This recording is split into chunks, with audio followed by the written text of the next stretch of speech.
The mountain whispered our secrets back to us, its shadows alive in our home. We thought we'd found paradise, but the house on the Smoky Mountains had other plans.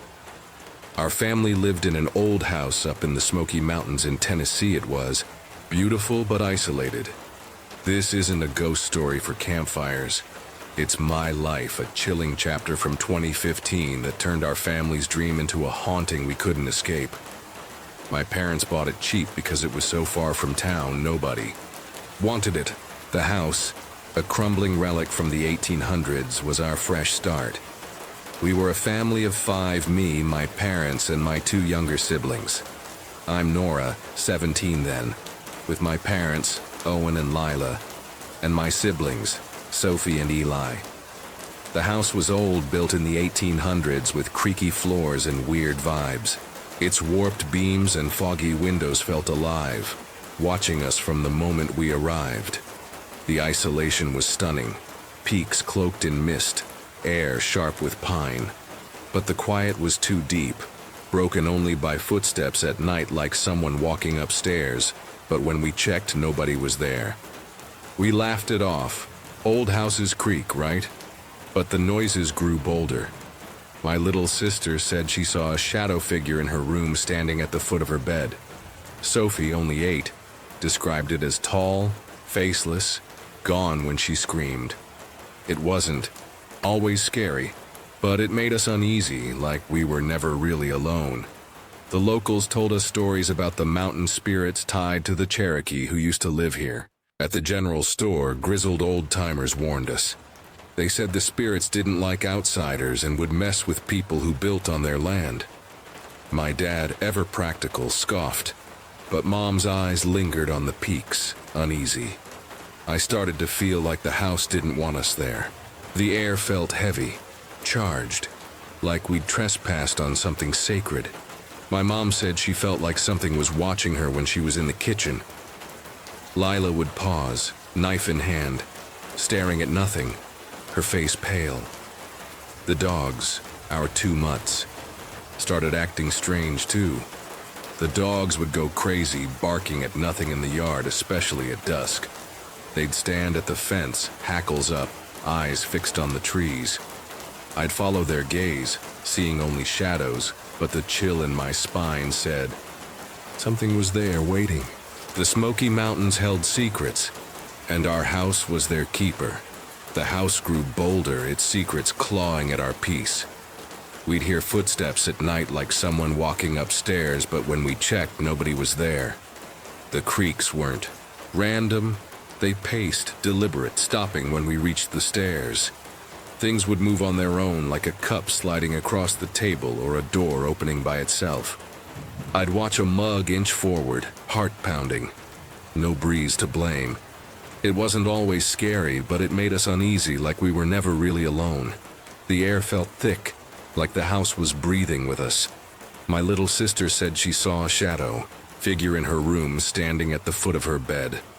Sophie's whispers became nightly, her eyes wide with fear. "It's back, Nora," she'd say, clutching her blanket.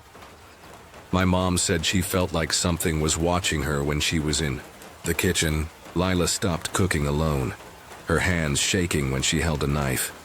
The dogs would go crazy, barking at nothing in the yard, especially at dusk. Our mutts, Rusty and Bella, would snarl at the trees, their barks echoing unanswered in the dark. The locals told us stories about the mountain spirits tied to the Cherokee who used to live here. Old Man Tucker at the store said our house sat on a sacred site, a place the Cherokee revered. They said the spirits didn't like outsiders and would mess with people who built on their land. "They'll push you out," he warned, his eyes sharp. I started to feel like the house didn't want us there. Dad brushed it off, but I saw him check the locks twice, his jaw tight. The strangeness escalated. One night we all heard a low humming sound coming from the basement, but it was empty when we looked. The hum was deep, vibrating in our bones like chant from the earth. Dad led us downstairs, flashlight in hand, but found only cobwebs and cold stone. Some said the house was on a sacred site, and that's why weird stuff happened. Eli, my 12-year-old brother, started sketching the shadows. He saw vague shapes that matched Sophie's descriptions. I kept them, my own fear growing. I started noticing patterns. The footsteps came at midnight, the hum at 3 a.m. The dogs barked only when the mist rolled in, thick and heavy. We tried to ignore it at first, but my dad eventually called a local preacher to bless the house. Reverend Holt came, his prayers loud, but the house seemed to mock him, a door slamming shut as he left. Wasn't always scary, but it made us uneasy, like we were never really alone. I'd lie awake, listening, feeling eyes in the dark, knowing we weren't welcome. The Smoky Mountains were alive, and our house was their voice, warning us to leave. The house turned against us, its whispers becoming roars. One night we all heard a low humming sound coming from the basement, but it was empty when we looked. The sound wasn't just noise. It pulsed, like a heartbeat, shaking the walls. We found weird markings on the basement, walls like scratches that weren't there before. Deep, jagged lines etched in patterns too deliberate to be natural, glowed faintly in the dark. It wasn't always scary, but it made us uneasy, like we were never really alone. My heart pounded as I traced them, feeling eyes in the shadows. The dogs would go crazy, barking at nothing in the yard, especially at dusk. Rusty and Bella stopped eating, their barks turning to whimpers, refusing to leave the porch.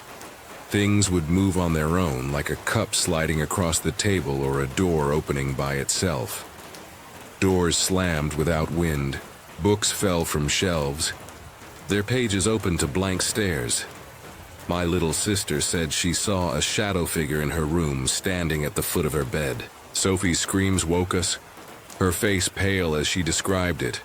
Taller now, closer, its edges sharp. We tried to ignore it at first, but my dad eventually called a local preacher to bless the house. Reverend Holt's blessing was futile. The blessing didn't help. The noises got louder and the dogs wouldn't go near the basement. The hum grew deafening, the footsteps now a march, shaking the floor. Some said the house was on a sacred site, and that's why weird stuff happened. Owen, desperate, checked the basement again, finding more scratches, fresher, forming a circle. My parents looked into the history of the house and found out it had been abandoned for years.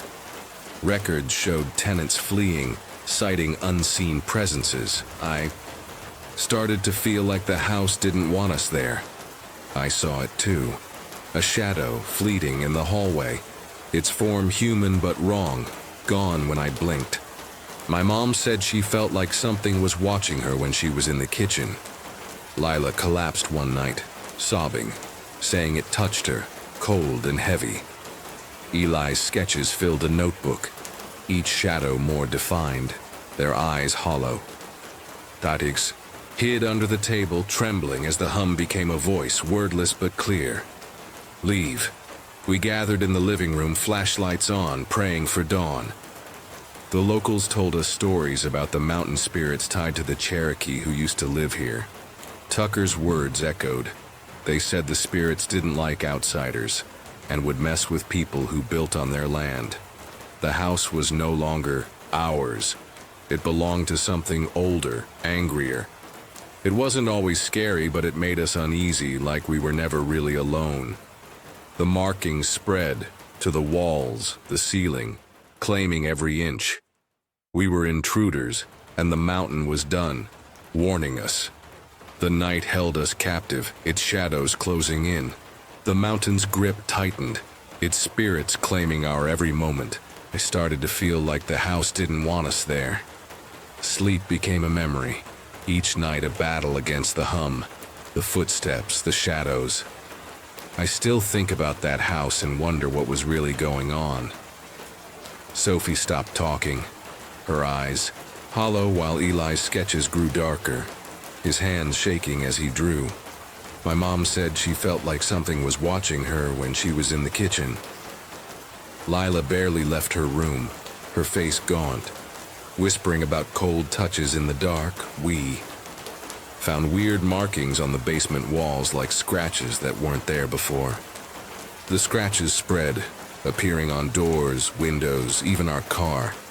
Each one a silent threat. My parents looked into the history of the house and found out it had been abandoned for years. Owen uncovered more. Stories of Cherokee rituals, a sacred spring beneath our land, defiled by settlers. The locals told us stories about the mountain spirits tied to the Cherokee who used to live here. Tucker said the spirits marked their ground, driving out those who stayed too long. The dogs would go crazy, barking at nothing in the yard, especially at dusk. Rusty and Bella fell ill, their barks fading to silence, their eyes fixed on the peaks. The blessing didn't help, the noises got louder, and the dogs wouldn't go near the basement. We tried sage, prayers, anything, but the house laughed, its hum now a chorus vibrating through us. Some said the house was on a sacred site, and that's why weird stuff happened. Eli found a book in town, its pages detailing spirits that guarded the Smokies, their signs matching our scratches. It wasn't always scary, but it made us uneasy, like we were never really alone. I started researching, finding forums about haunted Smoky homes, families fleeing identical horrors. One post chilled me, a photo of our scratches posted years ago from a family gone missing. Sometimes I dream about it and wake up feeling like I'm still being watched. I'd wake, heart racing, feeling eyes in my room, the hum lingering in my ears. Lila said she heard voices, not words but feelings. Anger, sorrow, warning. We stopped going outside at night. The mist too thick, the shadows too alive. We moved out after 2 years because it was too much, my mom couldn't take it. Packing was frantic, the house seeming to watch, its doors creaking as we left. The new owners didn't stay long either, from what I heard. Tucker told us they fled in months, citing noises. The mountain didn't want us and it wouldn't want them. The spirits were patient, their marks eternal, and we'd carry their weight forever. The Smoky Mountains still call to me, their shadows whispering in my dreams. I still think about that house and wonder what was really going on. I'm not the girl who moved there, hopeful and naive. Nora, now 24, carries a weight no city can lift. Sometimes I dream about it and wake up feeling like I'm still being watched. I wake checking corners, feeling the hum in my bones. The mountain's gaze never far. We moved out after 2 years because it was too much, my mom couldn't take it. We fled, but the house followed, its marks etched in us.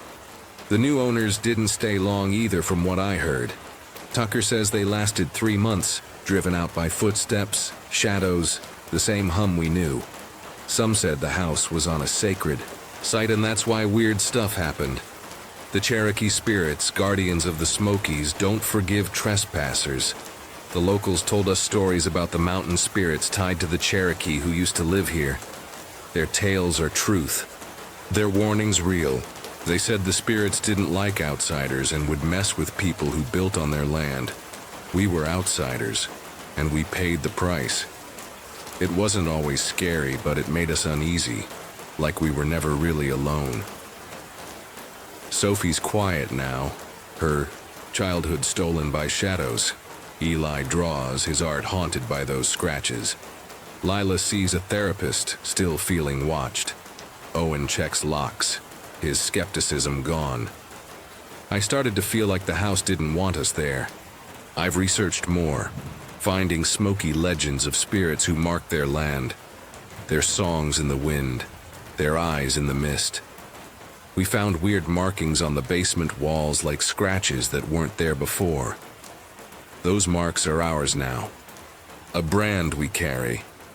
My parents looked into the history of the house and found out it had been abandoned for years.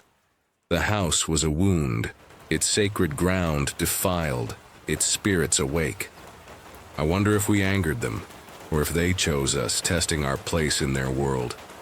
The dogs would go crazy, barking at nothing in the yard, especially at dusk. Rusty and Bella are gone, their barks silenced, but I hear them in the quiet, warning me still. This isn't just our story, it's a lesson. Mountains aren't just stone, they're alive, their spirits fierce. If your home hums, if shadows move, listen. Run or honor the land, but don't ignore it. Trust your instincts because what watches doesn't always warn, it waits. What would you do if the mountain called, its spirits marking your door? Would you stay defiant or flee, knowing some homes aren't yours? We fled, but we're still haunted. The scratch is a reminder that some lands never let go. The Smokies watch, waiting for the next soul to claim. Sirens blared, a helicopter roared overhead, and SWAT teams swarmed our new mountain home. Guns drawn, all because of a shadow in the woods. My friend and I were just roasting s'mores when our dog sensed danger. A stranger in green lurking. In the dark. What we thought was a quiet night turned into a heart-pounding standoff, sparked by a fugitive's escape.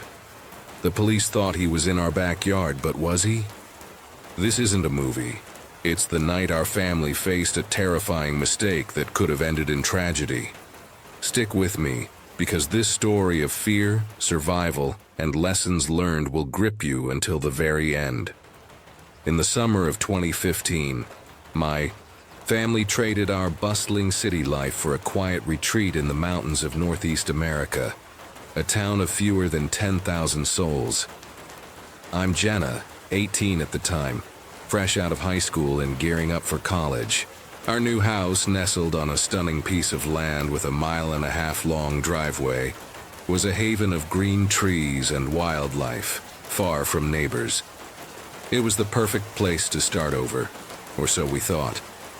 That August, we threw a housewarming party to celebrate. My parents Tom and Lisa were in their element. Dad manned the barbecue, Mom mixed drinks, and I ran around with our dog Nino, a 100-pound pit bull mix who was as loyal as they come. My best friend Mia stayed over, and we decided to keep the night going with a bonfire about 30 feet from the back patio. The forest's edge looming in the dark. The fire crackled, the stars shone, and laughter filled the air. But as the night deepened, the mountain's silence grew heavier, and I felt a prickle of unease, like we weren't as alone as we thought. Little did I know that bonfire would ignite a chain of events that would shake our family to its core. The bonfire cast a warm glow, but the darkness beyond felt like a wall pressing in on us. Mia and I sat close, toasting marshmallows and planning our college adventures. Nino lounged between us, his massive frame a comforting presence. The forest was silent, save for the occasional rustle of leaves. Then, without warning, Nino's ears perked up, and he let out a low growl, his eyes fixed on the tree line. His hackles rose and he stood, barking ferociously, a sound that sent chills down my spine. "Mia, something's out there," I whispered, my heart racing. We grabbed our phones, shining flashlights into the woods. That's when we saw him. A figure, barely visible, dressed in green, wearing glasses, about 5'11" tall. He stood behind a tree, watching us, his presence chilling. "Who's that?" Mia gasped, her voice trembling. I didn't know, but every instinct screamed danger. We screamed and bolted for the house, crashing through the back door. Mom was in the kitchen, cleaning up from the party, and froze when she saw our faces. "There's someone out there," I shouted, my voice breaking. Mom didn't hesitate. She called 911, her hands shaking as she relayed what we'd seen. She flicked off the lights, locked the doors, and pulled us into the living room, her voice low. "Stay quiet." Dad grabbed his shotgun and a headlamp, taking Nino to check the backyard. My stomach churned as I imagined the worst. Gunshots, a struggle. Mia clung to me, both of us shaking, waiting for any sound. Minutes stretched like hours, but Dad returned, his face grim. "Nothing out there," he said, but his eyes betrayed doubt. Nino was still agitated, pacing by the door. We huddled together, the silence deafening, wondering if the stranger was still watching, waiting for his chance. The 911 call unleashed chaos. Within minutes, sirens wailed in the distance, growing louder as they climbed the mountain. Mom was still on the phone, her voice steady but strained, describing the man in green. Suddenly, the night erupted. Flashing lights, a helicopter's thrum, and the unmistakable sound of boots on gravel. SWAT teams, at least 10 officers, swarmed our property, their rifles glinting under floodlights. A chopper circled above, its spotlight slicing through the trees. My heart pounded. I felt sick, like I might collapse.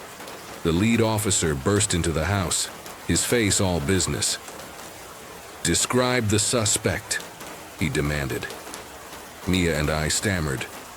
"Out details, green outfit, glasses, about 5'11". The officer's eyes narrowed and he stepped outside, barking orders. He returned to explain. A convicted felon had escaped a prison 20 miles away, wearing a green uniform matching our description. They believed he was in our backyard, hiding in the dense woods.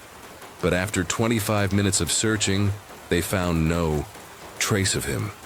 The police left a patrol unit to guard our house for 3 days, their presence a constant reminder of the threat. We barely slept, jumping at every creak. A week later, we got word the fugitive was back in custody, caught miles away. Relief washed over us, but the fear lingered. That scare prompted my parents to invest $10,000 in security cameras and fencing, turning our home into a fortress. The ordeal left us shaken, but it also forged a new resolve. We'd been naive, thinking the mountain's isolation was enough to keep us safe. Now we knew better. Danger could find you anywhere. That night on the mountain rewrote our family's story. The panic, the dread, it's etched in my memory, a reminder of how quickly safety can shatter. We were lucky, no one was hurt and the fugitive was caught. But the what-ifs haunt me. What if Nino hadn't barked? What if the police hadn't come so fast? That experience taught us to prioritize security, to never take safety for granted. Our cameras and fences are more than metal and wire. They're a promise to protect what matters most.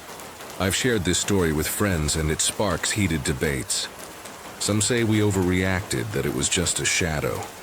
Others, especially those in rural areas, get it. Isolation isn't always safe. It made me realize how vulnerable we can be, even in our own home. If you've ever faced a moment where danger came too close, you know the weight it leaves behind.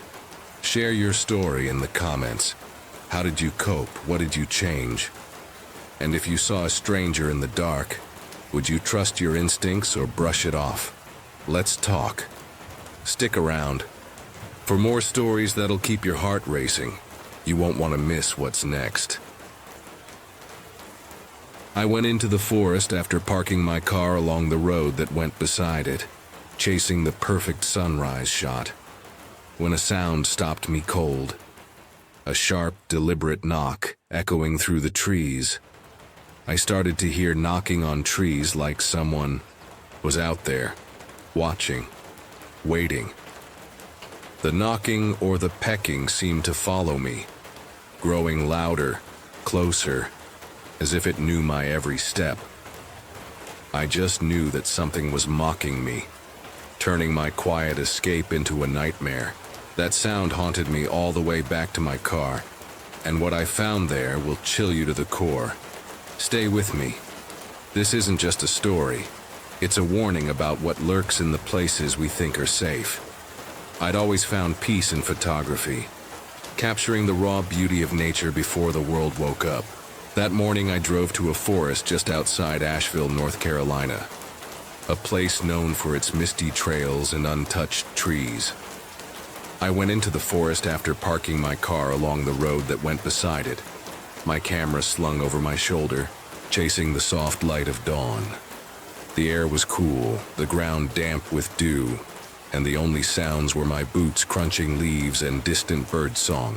It was perfect until it wasn't. I started to hear knocking on trees, a sharp, rhythmic tap like someone hitting a trunk with a stick.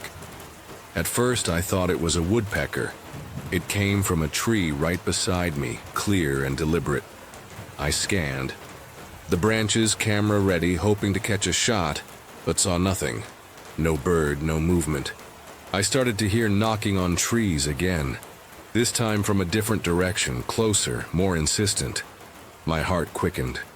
I just knew that something was mocking me. The sound too precise, too human to be an animal. I called out, "Hello? Anyone there?" My voice echoed, unanswered, but the knocking stopped for a moment. I kept walking deeper into the forest, my tripod wobbling as I set it up for a shot of a moss-covered oak. I started to hear knocking on trees, now a steady beat moving with me, circling. It came from a tree right beside me, so close I spun around, expecting to see someone. But the forest was empty, the fog thickening around me.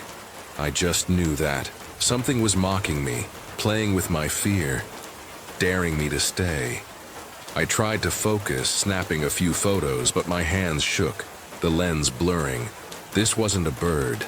This was something else, something watching. The knocking grew louder, more aggressive. No longer a single tap, but a chorus, coming from all sides. The knocking or the pecking seemed to follow me as I walked, a relentless rhythm that matched my steps as if the forest itself was alive, taunting me. I just knew that something was mocking me. The sound weaving through the trees, now so close I could feel it in my chest. I stopped, my camera dangling, and shouted, "Who's there? Stop it!" The knocking paused, the silence heavier than the sound. But then it started again, sharper, closer, from a tree just behind me. I started to hear knocking on trees, now a frantic beat, like a warning, urging me to run. It came from a tree right beside me. So near I could have touched the trunk, but there was nothing. No one, just shadows and fog. The knocking or the pecking seemed to follow me, shifting as I moved, always one step ahead, guiding me deeper into the maze of trees. My breath hitched, my hands trembling as I packed my gear, the tripod slipping from my grip. I just knew that something was mocking me, playing a game I didn't understand, and I wasn't winning. I turned back, retracing my steps, but the path felt wrong, the trees unfamiliar, as if the forest had rearranged itself. I picked up all of my things and I started walking really quickly back towards my car, my boots pounding the earth, the knocking, now a drumbeat, echoing from every direction. The knocking or the pecking seemed to follow me, relentless, a predator tracking its prey. I stumbled over roots, my camera banging against my chest, my eyes scanning the fog for a glimpse of something, anything, to explain the sound. I just knew that something was mocking me, and the fear was no longer a whisper, but a scream, urging me to get out. The trail seemed longer, the trees closing in, and the knocking never stopped, a constant reminder that I wasn't alone. I picked up all of my things and I started walking really quickly back towards my car, my heart hammering. As the knocking chased me, a relentless pulse that seemed to know my fear. The knocking or the pecking seemed to follow me, now so close it felt like hands tapping my shoulders, urging me to look back. I didn't. I couldn't. I just knew that something was mocking me. The forest alive with intent. Every tree a silent witness to my panic. I tripped again, scraping my knee, but kept running, the trail twisting under my feet, the fog so thick I could barely see the path. I started walking really quickly back towards my car, my breath ragged, the knocking now, a cacophony surrounding me, as if the trees themselves were closing in. I saw the road ahead, a faint glimmer of asphalt through the mist, and pushed harder, my lungs burning. The knocking or the pecking seemed to follow me, but as I neared the car it slowed, the taps growing fainter, more distant. I fumbled with My keys, dropping them in the dirt, my hands shaking as I unlocked the door. I continued to hear the knocking until I came back to the spot where I first started hearing it, and then it just stopped. I slid inside, slamming the door, my pulse roaring in my ears. The forest was silent now, the knocking gone, but the weight of it lingered, heavy as the fog. I sat there, catching my breath, checking the rearview mirror for movement. But the trees stood still, mocking my fear with their quiet. I just knew that something was mocking me, and as I started the car, I noticed something on the windshield. A single twig, shaped like a crude arrow, tucked under the wiper. It wasn't there when I parked, and my stomach twisted. Had someone placed it? Was it a message? I grabbed it, tossing it into the passenger seat, and drove home, the forest shrinking in my mirror, but its presence clung to me. Back in Asheville, I told my friend Nora, a fellow photographer who knew the area. I continued to hear the knocking until I came back to the spot where I first started hearing it, and then it just stopped, I explained, showing her the twig. She frowned, saying she'd heard stories from hikers, strange sounds, objects left, on cars always in that forest. Nora suggested I check online, and we found a forum for local hikers. Posts described similar experiences: knocking, tapping, things left behind, sticks, stones, even a carved wooden figure. No one had answers, but one user mentioned a ranger's report from the 90s, noting unexplained noises and signs of someone living off-grid. I just knew that something was mocking me, and those stories confirmed it. This wasn't random, it was deliberate. I contacted the ranger station, speaking to a veteran named Paul. He remembered the reports, saying the forest had a history of transients, people who avoided society, sometimes marking trails with symbols. The twig, he said, could be a marker, a warning, or just a prank. But his tone was uneasy, and he advised me to stay away. I continued to hear the knocking until I came back to the spot where I first started hearing it. And Paul's words echoed that fear, urging me to let it go. I haven't gone back to that forest, and I don't plan to. I went into the forest after parking my car along the road that went beside it, chasing beauty, but found something else, something that followed me. I started to hear knocking on trees, a sound that's etched into my bones, a reminder that nature isn't always kind. I just knew that something was mocking me, and that fear lingers, waking me at night, the tapping echoing in my dreams. I continued to hear the knocking until I came back to the spot where I first started hearing it, and then it just stopped. But the silence is worse, a void filled with questions I can't answer. Nora and I kept digging, finding more stories, hikers, hearing knocks, campers finding sticks arranged in patterns, a hunter who swore someone watched him from the trees. Last month, a local news report mentioned a missing hiker in that forest, last seen near my trail. I shared my story with the ranger station, hoping it might help, but Paul's response was grim. Some places don't let go. I just knew that something was mocking me, and that forest feels alive, a place that watches, waits, and marks those who enter. I've changed how I move through the world. The knocking or the pecking seemed to follow me, and though it stopped at the car, it left a mark, a caution I carry everywhere. I stick to crowded trails now, always with Nora or a group, my camera gathering dust unless I'm somewhere safe. I check my car before getting in, scan the trees for movement, and keep my phone charged, ready for trouble. My family noticed I'm quieter, more guarded, but I haven't told them everything. Some fears are too raw to share. I started to hear knocking on trees, and that sound reshaped me, made me value every moment of safety, every connection with those I love. This experience taught me that the world holds hidden dangers, even in places we think we know. I picked up all of my things and I started walking really quickly back towards my car, driven by a fear that saved me. A lesson I'll never forget. Trust your instincts. If something feels wrong, it is. Run.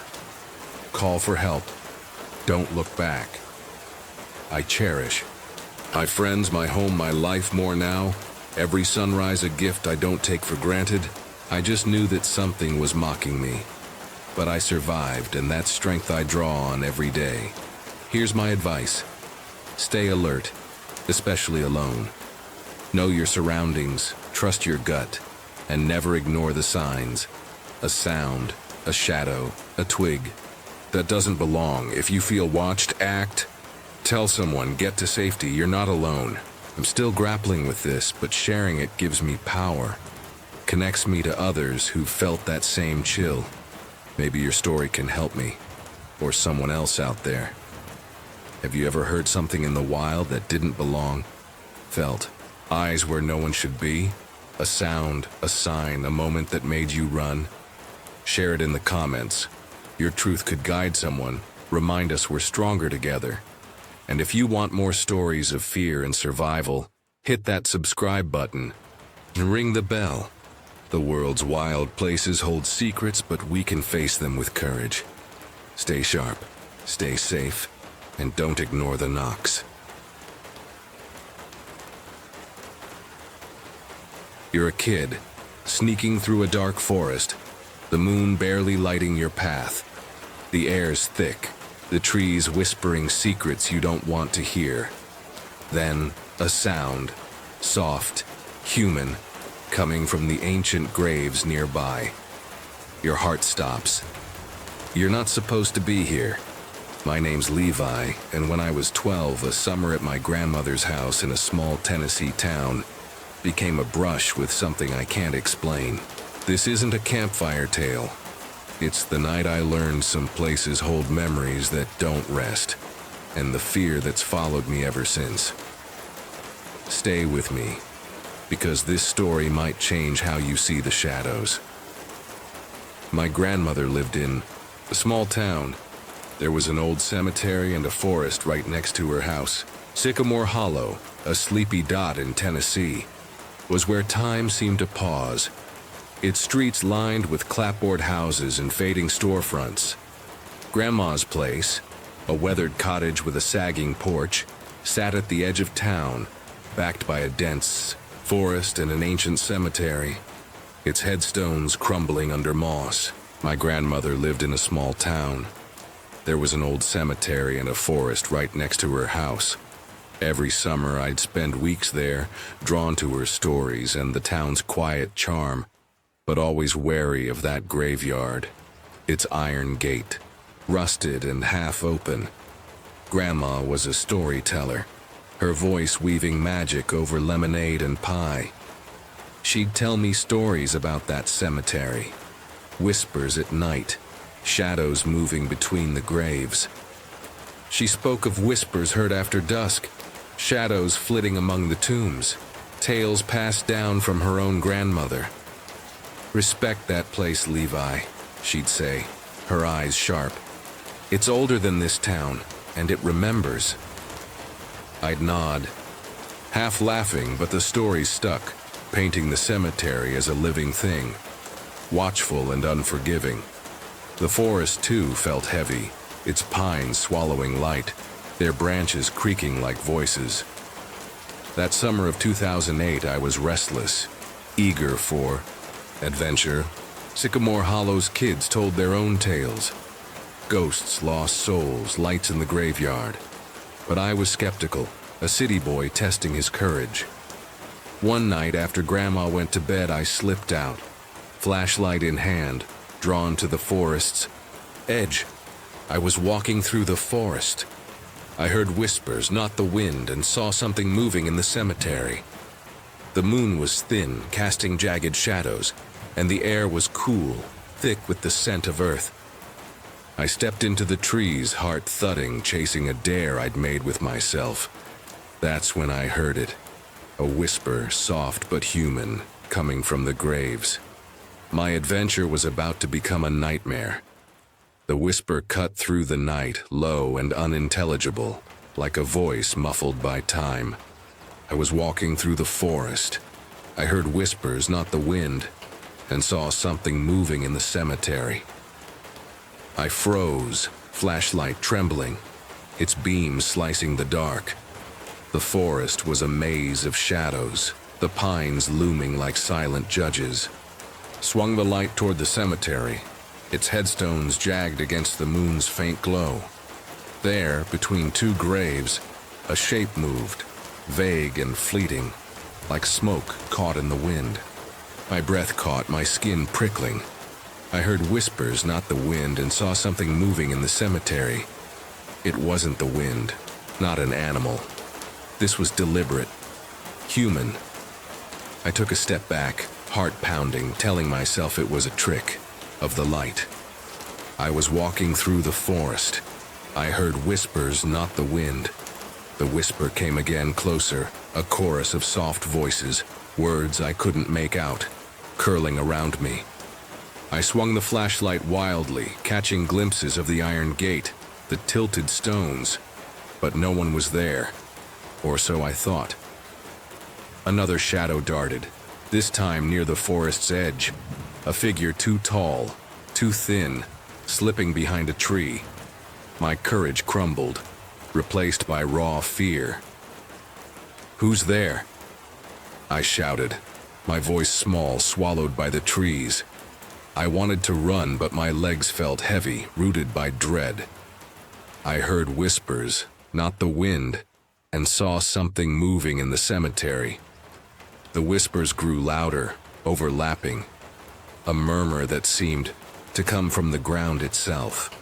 I stumbled backward, flashlight dropping, its beam spinning across the graves. In that moment I saw it clearly. A silhouette standing among the headstones, motionless, its outline wrong, like it didn't belong in this world. I ran back to her house, heart pounding. I told her everything and she just nodded. Panic surged and I bolted, tearing through the forest, branches snagging my clothes, the whispers chasing me, echoing in my skull. I burst into Grandma's yard, gasping, slamming the door behind me. I ran back to her house, heart pounding. I told her everything and she just nodded. She was awake, sitting in her rocker, her face calm but knowing. "Levi, what happened?" she asked, her voice steady. I spilled it all. The whispers, the shadow, the fear that still shook me. I told her everything and she just nodded. She didn't laugh, didn't scold, just nodded, her eyes distant. "That place holds things," she said softly. "You felt it, didn't you?"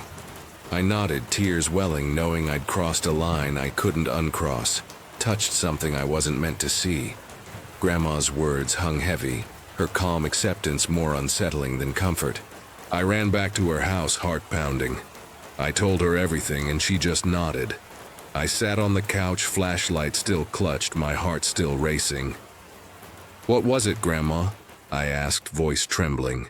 She sighed, her eyes tracing the shadows. She'd tell me stories about that cemetery. Whispers at night, shadows moving between the graves. "That cemetery's old, Levi. Older than Sycamore Hollow. Folks buried there, they don't always rest easy." Her voice was steady, but her hands gripped the rocker, betraying a fear I'd never seen in her. I wanted answers, not stories. Was it a person, a ghost? She shook her head. "Some things you don't name, you just respect them." I never went near that place again. It stayed with me, that fear. Her refusal to explain fueled my panic. What had I seen? I replayed the night, the whispers, the shadow, the way it moved. Too fluid, too wrong. Sleep was impossible. I stayed up, lights on, jumping at every creak. The forest outside, a dark void pressing against the windows. Grandma sat with me, silent, her presence a lifeline. But her stories now felt like warnings I'd ignored. Morning brought no clarity. The cemetery looked ordinary in daylight, its headstones weathered, the forest just trees. I never went near that place again. It stayed with me, that fear. I avoided the backyard, the path to the woods, my curiosity replaced by dread. I told my cousin Ellie, who'd grown up hearing Grandma's tales. "You're lucky you got out," she said, her eyes wide. "Kids say that place is cursed." She mentioned rumors, lights flickering among the graves, voices calling names, but no one dared investigate. She'd tell me stories about that cemetery, whispers at night, shadows moving between the graves. The town treated the cemetery like a sleeping giant, respected but avoided. I pressed Grandma for more, but she was guarded, her stories vaguer. "Stay away, Levi," she said, her tone final. I never went near that place again. It stayed with me, that fear. I felt marked, like the cemetery had seen me, claimed a piece of me. The rest of the summer, I stuck to the house, my adventures over, the forest a boundary I wouldn't cross. Every night, I'd check the locks, peer out the window, half expecting those whispers to follow me home. Sycamore Hollow wasn't the safe haven I'd loved. It was a place of secrets, and I'd stumbled into one I couldn't unlearn. The summer ended, but the cemetery's shadow lingered. I never went near that place again. It stayed with me, that fear. Back home in the city, I couldn't shake the whispers, the silhouette, the way Grandma's eyes darkened when I asked too much. I started researching Sycamore Hollow, digging into library archives and online forums. She'd tell me stories about that cemetery, whispers at night, shadows moving between the graves. The cemetery, established in the 1700s, held revolutionary, war soldiers, early settlers, unmarked graves from forgotten times. Locals posted about strange lights, voices, but no hard evidence, just stories, like Grandma's passed down through generations. I called Ellie, asking what she knew. "People don't talk about it openly," she said. "But everyone's got a story, hunters hearing their names called, kids seeing things." She mentioned a groundskeeper, Mr. Tate, who'd worked there for decades. I tracked him down, his voice gruff over the phone. "That place is restless," he said. "Seen shadows myself, heard things, stay clear." I never went near that place again. It stayed with me, that fear. His words echoed Grandma's but offered no answers, only confirmation that I'd brushed against something real. School was tough. My friends noticed I was jumpy, avoiding dark corners, checking windows obsessively. I told my best friend Marcus about the night. "That's messed up," he said, but his unease mirrored mine. I started reading about folklore, trying to understand, were they ghosts, memories, or just my mind? I never went near that place again.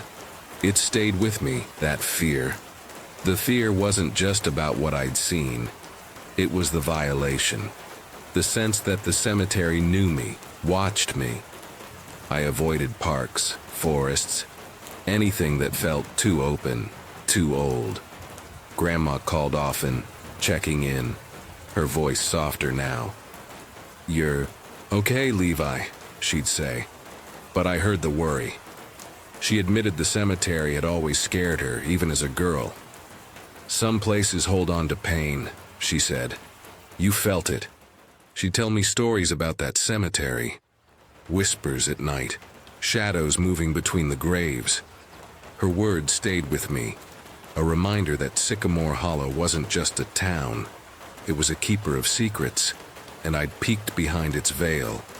The fear reshaped me, made me cautious, respectful of places older than memory, places that don't forgive trespassers. It's been 15 years since that night in Sycamore Hollow, and I'm not the reckless kid who wandered into a forbidden forest. I live in a city now, far from Tennessee's quiet graves, but the whispers still echo in my dreams. I never went near that place again. It stayed with me, that fear. I don't know what I saw, ghost, trick of the mind, or something else. But it marked me, a lesson in respect I'll never forget. Grandma's gone now, her stories with her, but I carry them, a tether to a night that changed me. She'd tell me stories about that cemetery, whispers at night, shadows moving between the graves. They're part of me, like the fear I've learned to live with. I've turned that fear into reverence.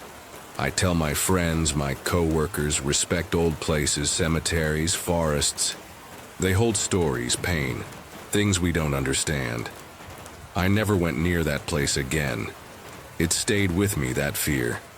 I read about history now, visit graves with care, leave offerings at forgotten stones. That night taught me humility, the weight of places that outlive us. I share this story at gatherings over coffee, to anyone planning a trip to quiet towns.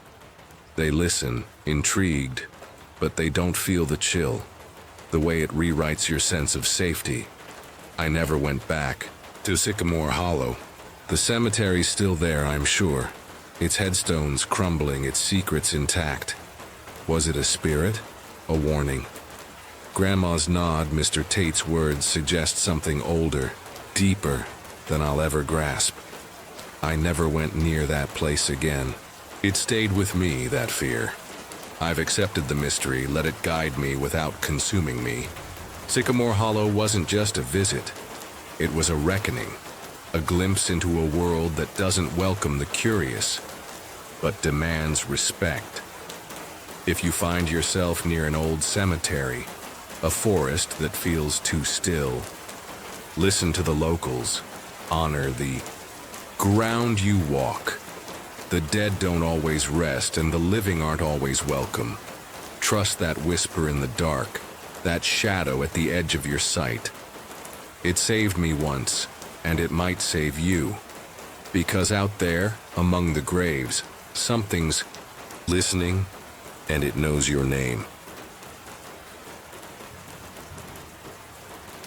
The desert night was alive with whispers, not from the wind, but from something older, something that knew my name. I stood among the Navajo elders, their fire casting shadows that danced too deliberately, as if the land itself was warning me. Then I saw it, a figure not human flickering at the edge of the light, its eyes glinting with ancient hunger. It wasn't just watching us, it was choosing us. My name's Mia, and in the summer of 2019, I lived with a Navajo community in a remote corner of Arizona, volunteering as a teacher's aide.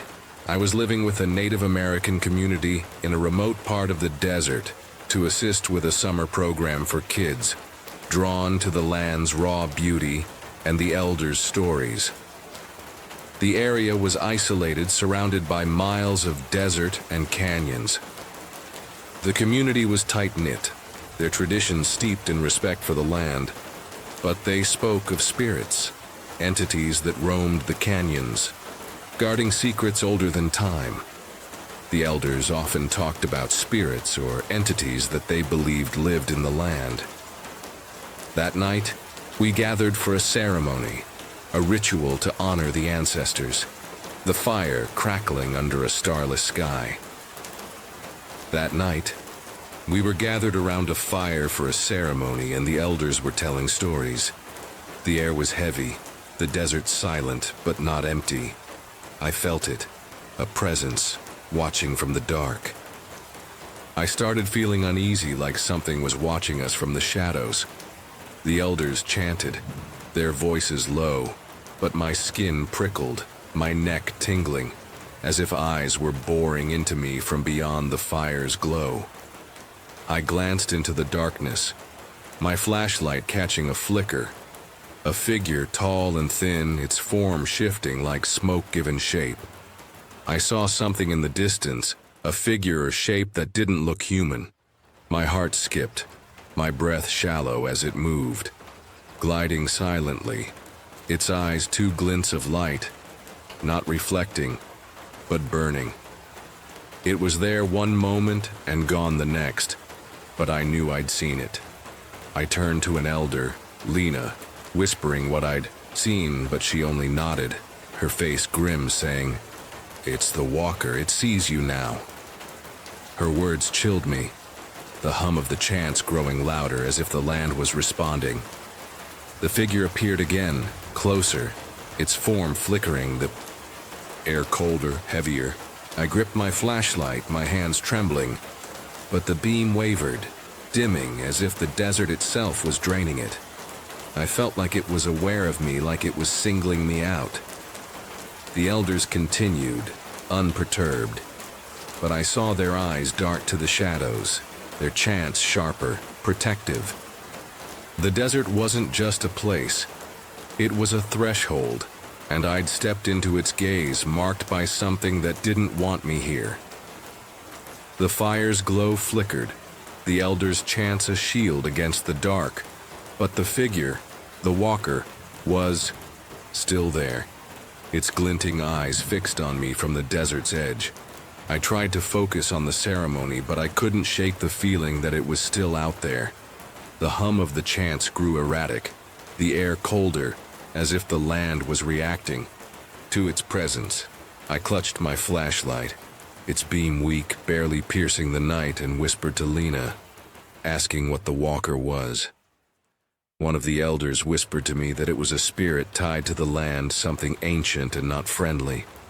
Her eyes were sharp, her voice low. "It guards the old places. You look too long." I felt like I'd done something wrong, like I'd crossed a line I didn't understand. The figure moved, gliding closer, its form flickering like a flame caught in wind, its eyes burning brighter, not with light but with intent. The elders' chants quickened, their voices a barrier, but the hum in my ears grew louder, a whisper now. Not words, but feelings, curiosity, hunger, warning, hunger. I scanned the darkness, my heart pounding, and saw it again, closer, maybe 20 yards. Its shape shifting, humanoid but wrong, its limbs too long, its movements too fluid. I stepped back, my foot crunching on dry earth, and the figure stopped, tilting its head as if it heard me, knew me. I wanted to run, but I was too scared to move. I didn't know what it would do.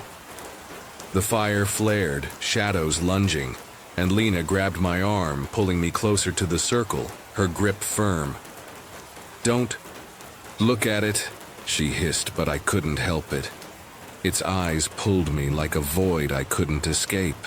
The chants grew louder, protective, but the whisper became a voice, cold and sharp in my mind. "You see me." The air grew heavier, the desert darker, as if the walker was draining the world around us. My flashlight died, the elders' faces, grim, their eyes darting to the shadows, knowing it was there. The air felt heavy, like it was pressing down on me. I gripped Lena's hand, my breath shallow, the hum vibrating through the ground, making my teeth ache. The figure moved again, circling the fire, its form glitching, like it wasn't fully in this world. The elders' chants became a plea, their voices trembling, and I realized they were afraid too, fighting something they couldn't control. I wanted to scream, to run, but Lena's grip tightened, her eyes fierce. "Stay in the circle." The walker stopped, its eyes flaring, and the hum surged. The whisper now a chorus, my name repeated, pulling at my thoughts, urging me to step. "Do you want to face it?" I kept looking at the fire, trying to block it out, but it was like it was inside my head. The desert wasn't just a place, it was a hunter, and I was its prey, caught in a ritual I didn't understand, with nowhere to hide. The fire crackled, the elders' chants a desperate shield, but the walker was relentless, its glinting eyes boring into me, its form flickering at the circle's edge. I stayed close to the fire, my heart pounding, trying to stay calm. Lena's grip was iron, her voice low, urging me to focus on the flames, but the hum was deafening. A chorus of whispers now, my name repeated, pulling at my thoughts. I felt like it was trying to get inside my mind, like it wanted me to step out of the circle. The air was freezing, my breath fogging, the desert darker, as if the walker commanded the night itself. I saw it again closer now, its shape shifting like it wasn't fully there. It was 10 yards away, its limbs stretching, contracting, its head a blur, no face, just those eyes, burning with ancient malice. I gasped, my body trembling, and Lena squeezed my hand, her chant faltering, her eyes wide with fear. It was like nothing I'd ever seen before, something ancient and wrong. The walker moved, gliding silently, circling faster, its form glitching, like a signal breaking. The hum, a physical force, pushing against me, urging me to step out, to face it. I gripped the flashlight, its dead weight useless, and whispered to Lena, asking what it wanted. One of the elders said it was a guardian of the land, but it didn't like outsiders. Her voice was grim. It tests those who don't belong. You looked, and now it knows you. The chants grew louder, protective, but the walker's eyes flared, and the fire dimmed, shadows lunging as if the land was siding with it. The whisper became a voice, sharp and cold in my mind. Come to me. My legs moved involuntary, one step toward the dark, and Lena yanked me back, her voice fierce. Don't! The walker stopped, its head tilting, as if amused, its presence, a weight pressing into my soul. I was terrified, my whole body was shaking, but I couldn't look away. I stared into its eyes, a void that promised oblivion, and felt it. Its intent, not to kill but to claim, to bind me to the land forever. The elders' chants became a scream, their voices breaking, and the fire flared, pushing the walker back, its form flickering, weakening. I clutched Lena's hand, my heart pounding, the hum surging, the whispers screaming, urging me to surrender, to become part of the desert's secrets. I snapped out of it, stepping back into the circle, the fire's warmth a lifeline. But the walker didn't retreat, its eyes fixed, its form glitching, circling closer. I kept trying to focus on the fire, but it was like it was pulling me toward it. The elders' faces were grim, their chants a plea, fighting something older than them, something the land had birthed. The desert wasn't just a place, it was a predator, and I was its target, caught in a ritual that could end with my soul trapped in its canyons. The fire roared, the elders' chants a desperate cry, but the walker was undeterred, its glinting eyes locked on me, its form flickering, closing the circle. I stayed in the circle, my legs shaking, trying not to look at it. Lena's hand was a vice, her voice breaking as she chanted. The other elders' faces pale, their eyes darting to the shadows, knowing we were losing. I felt like if I stepped out, I'd be lost forever. The hum was a scream, the whispers a chorus, my name a chain, pulling me toward the dark, urging me to surrender to the land's hunger. The elders kept chanting, trying to push it back, but it was getting stronger. The walker moved, its form glitching, now 5 yards away, its limbs stretching, its eyes flaring, burning through me. I gripped Lena's hand, my breath ragged, the fire dimming, the shadows lunging, as if the desert was claiming us. The chant faltered, an elder collapsing, her voice silenced, and the walker laughed, a low, guttural sound echoing through the canyons, promising oblivion. I felt it, its pull, not just on me, but on all of us. A force older than the land, feeding on our fear.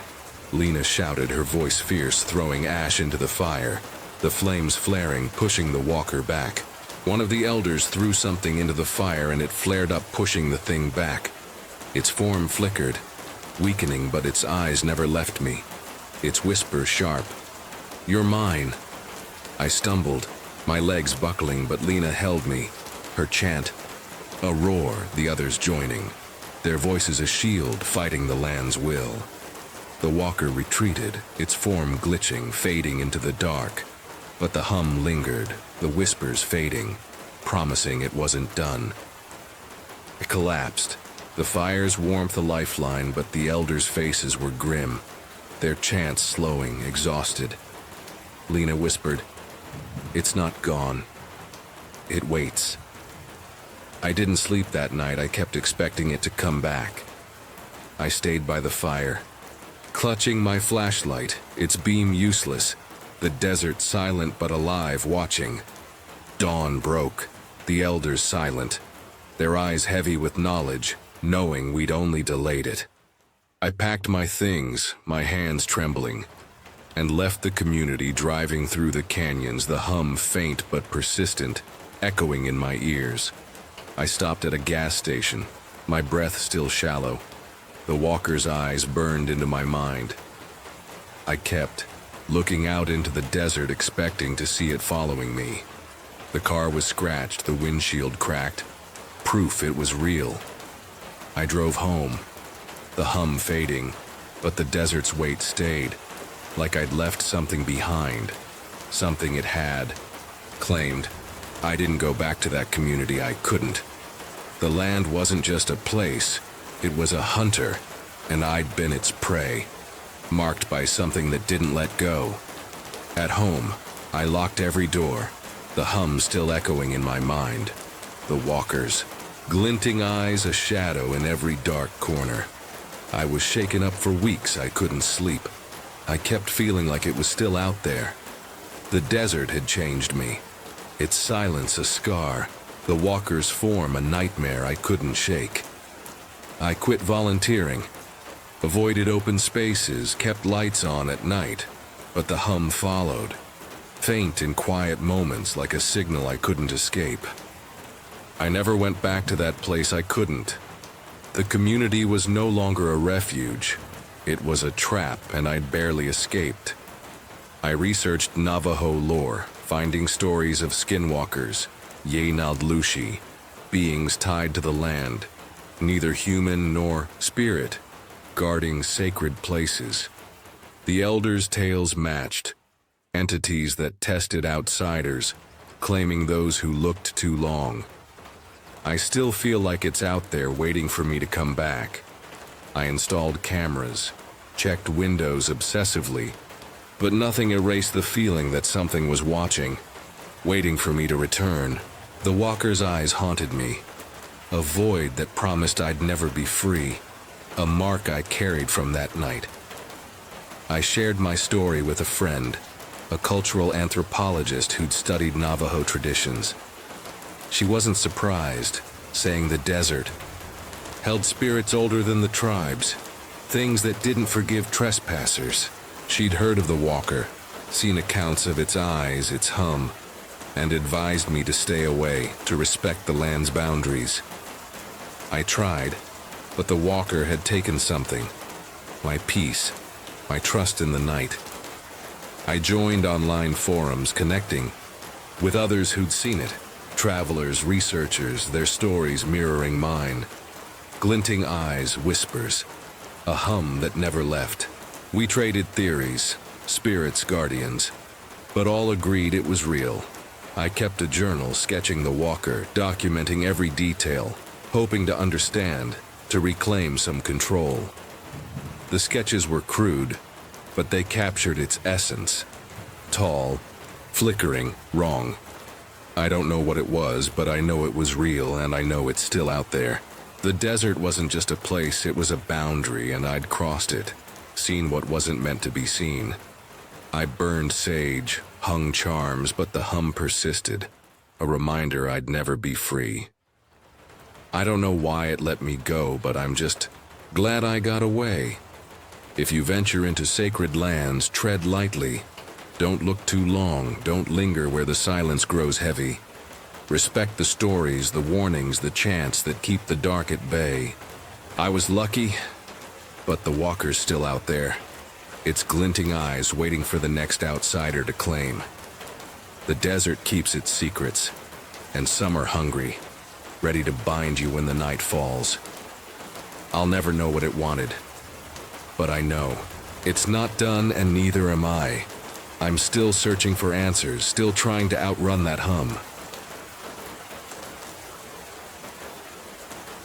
Something hunted us in the dark, its breath cold on our necks, invisible but relentless. We came to the Black Hills for a thrill, but the forest had its own dare. Me and my friends went camping in the Black Hills in South Dakota near a lake. It was supposed to be a fun weekend. This isn't a campfire tale. It's my terror, a night in 2019 that turned a group of thrill seekers into prey, running from a force we couldn't see. We were a group of 6, all in our 20s, looking for a thrill. I'm Avery, 23 then, with my friends Quinn, Tara, Leo, Maya, and Sam, ready for adventure. The locals warned us about an area in the woods they called the Hollow, said it was haunted. At a gas station, an old man with weathered eyes told us to steer clear. They said the spirits didn't like outsiders and would mess with people who built on their land. We laughed, young and cocky, thinking it was just small-town lore. We thought it'd be cool to do a dare to spend an hour alone in the Hollow at midnight. The idea was Quinn's, a test of courage to spice up our trip. We drew straws, and I got picked to go first. I was nervous but didn't want to look scared. My stomach churned, but I grabbed my flashlight, the group's jeers pushing me toward the dark. I walked into the Hollow with just a flashlight. It was dead quiet, no animals, no wind. The silence was suffocating, the trees looming like sentinels, their branches clawing the sky. I was shaking, couldn't talk for a while. It was the scariest thing I've ever felt. That came later, but even at the start, I felt it. A weight, like eyes boring into me. We all felt like we were being watched the whole time we were there. The Hollow wasn't just a place. It was alive, its air thick with something ancient. Something that knew we didn't belong. The locals said the Hollow was cursed by something old, not human, tied to the land. Their words echoed as I stepped deeper, my flashlight's beam trembling, the forest swallowing my courage. We'd come for a game, but the Hollow was playing its own, and we were the pawns. Our campsite by the lake was idyllic. Clear water, starry skies, but the Hollow's shadow loomed nearby, a patch of woods darker than the rest. They said people who go in there don't always come out the same. We ignored the warnings, set up tents, and planned our dare, unaware that the forest was watching, waiting to show us what fear really meant. The night was young, and the Hollow was ready to hunt. The Hollow swallowed me, its silence a predator stalking my every step. I walked into the Hollow with just a flashlight. It was dead quiet, no animals, no wind. The trees pressed close, their branches clawing at the sky, the air thick with an unnatural chill. We drew straws and I got picked to go first. I was nervous, but didn't want to look scared. My flashlight's beam flickered, casting jagged shadows that seemed to move when I wasn't looking.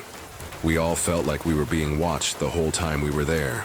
The feeling was a blade, sharp and constant, cutting through my bravado. About 20 minutes in, I heard something moving like footsteps, but I couldn't see anything. The sound was soft, deliberate, circling me in the dark. I spun, flashlight shaking, but saw only trees, their trunks like silent watchers.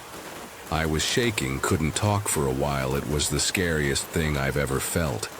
My breath caught, my heart hammering as the footsteps grew closer, then stopped, leaving a silence heavier than before. The locals said the Hollow was cursed by something old, not human, tied to the land. The old man's warning echoed, his words no longer a joke, but a truth I felt in my bones.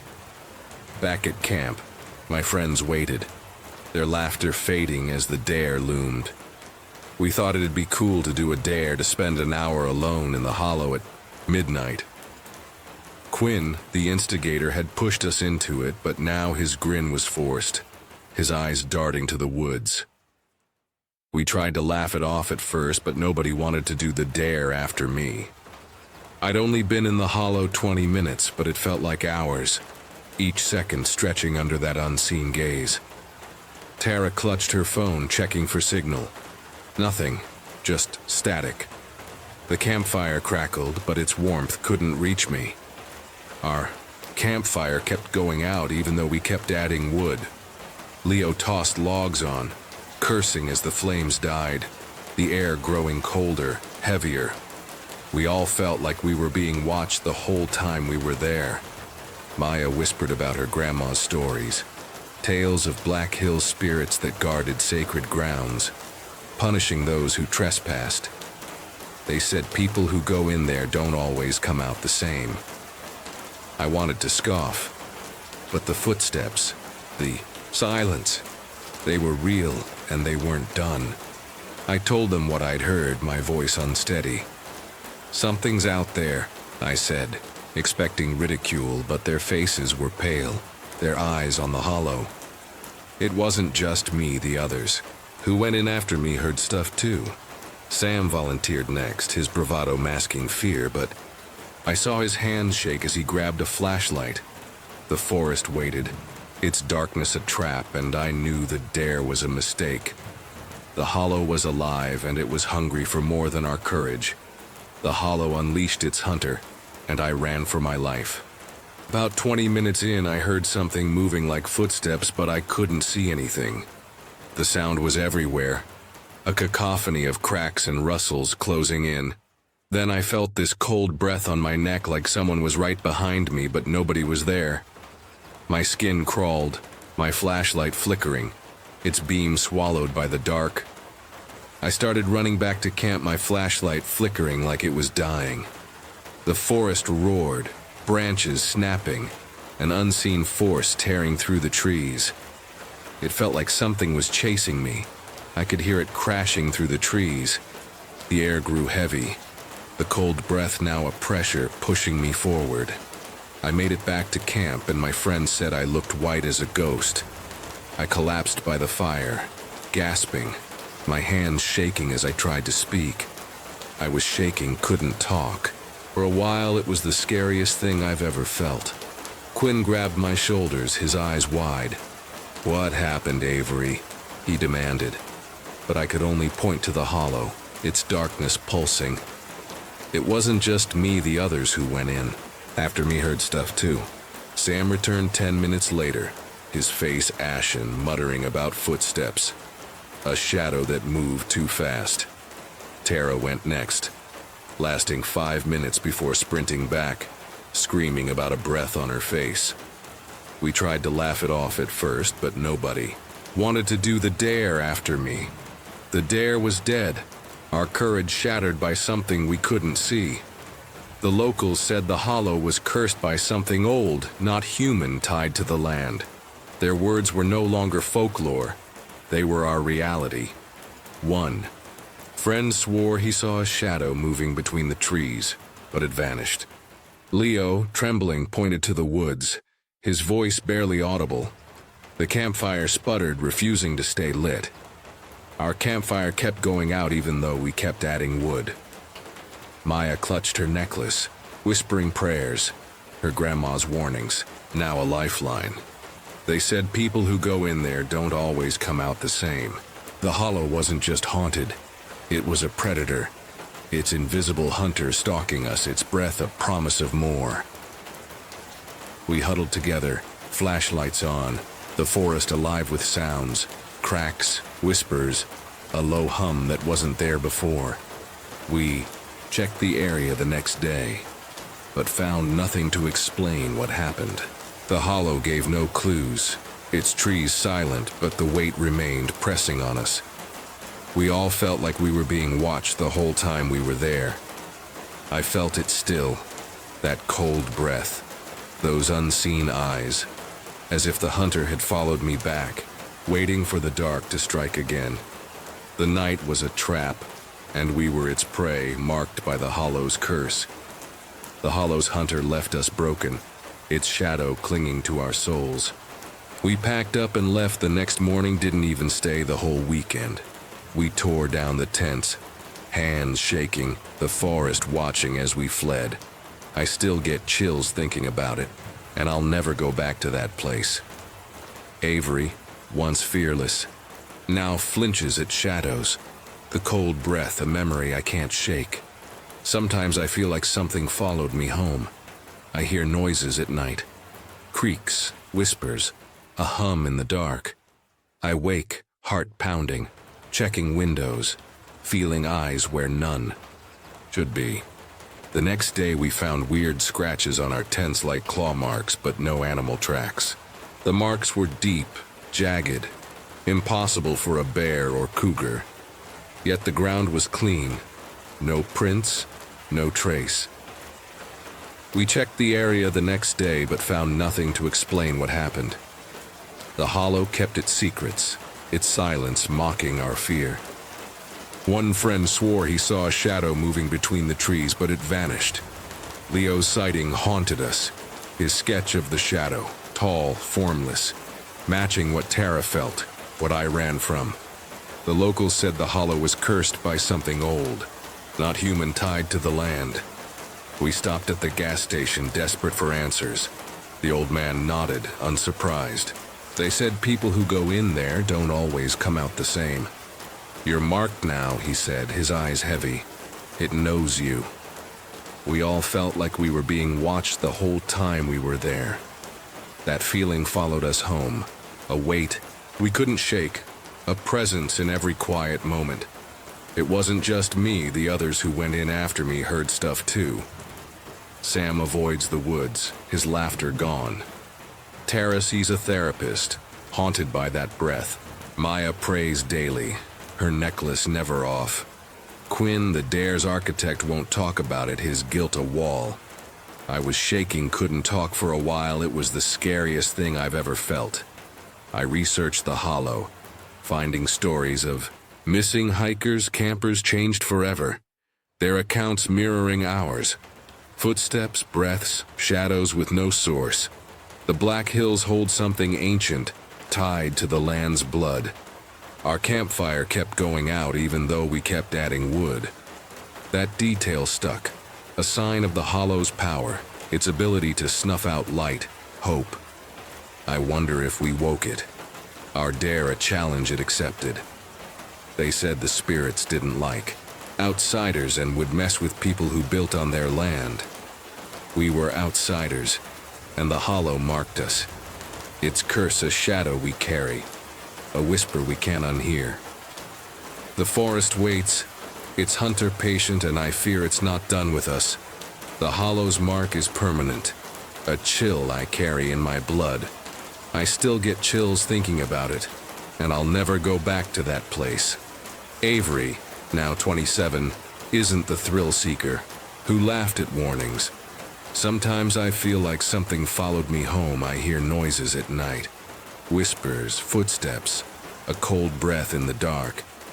I check locks, sleep with lights on, but the hollow's hunter lingers, its presence a shadow, can't outrun. They said people who go in there don't always come out the same. I'm not the same, and neither are my friends. We packed up and left the next morning, didn't even stay the whole weekend. We fled, but the hollow followed, its curse woven into us. The locals said the hollow was cursed by something old, not human, tied to the land.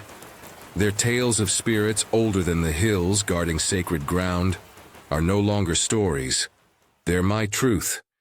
They said the spirits didn't like outsiders and would mess with people who built on their land.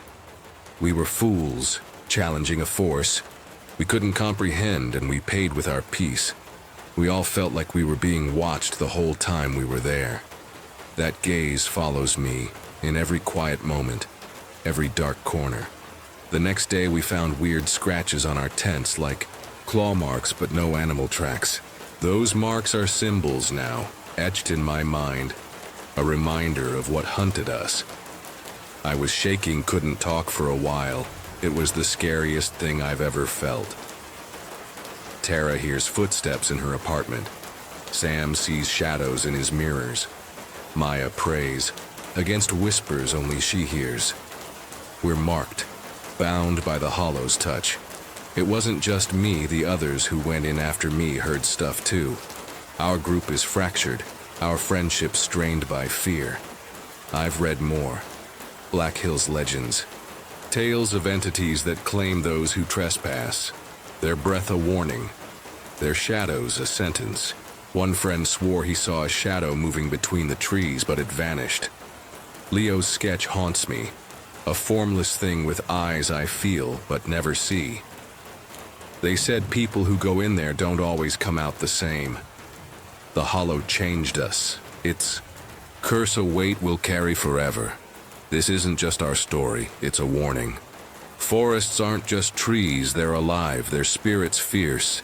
If you hear footsteps, feel a breath, don't stay. Run or honor the land, but don't challenge it.